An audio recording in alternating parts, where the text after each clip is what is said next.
Rescues. Joining us this morning is Adam Evans from the Arlington Fire Department. He's a public information officer. Good morning to you, Adam. Can you hear me? Good morning, yes.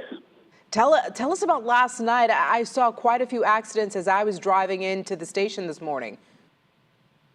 Yeah, definitely a very eventful night. Our crews were very busy throughout the night into the morning. Fortunately, I spoke with our Swiftwater Rescue team, and we didn't have that many water rescues. Fortunately, we had two or three, and a lot of that's based off. We tried to do really good in the city of closing those areas that we know are going to be a problem, and being proactive and getting ahead of stuff like that and educating our citizens. Exactly what you were explaining earlier, that it's as little as 6 inches of water can really take a toll on a vehicle. So.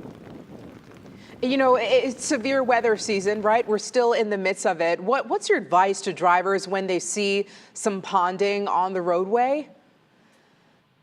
Definitely don't take it for granted. Yeah. If you have any doubt at all the depth, or if you can't see the roadway, just choose an alternate route. Like I said, we've seen so many times that just such a small amount of water can wash a car away and wreak havoc. So, what we tell our citizens, if you have any doubt at all, turn around, the expression, turn around, don't drown. So. Right. We've used that expression many, many times. Another question for you, some of these roads dealing with some ponding, some flooding, does it cause an issue for the roadway? We're seeing some tremendous potholes and sinkholes in some areas.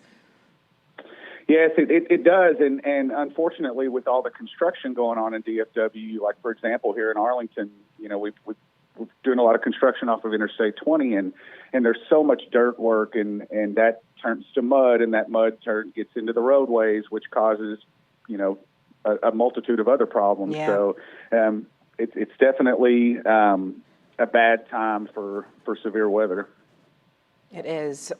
Mr. Evans, Adam Evans from the Arlington Fire Department, thank you so much for joining us this morning. Thank you. You guys, be careful.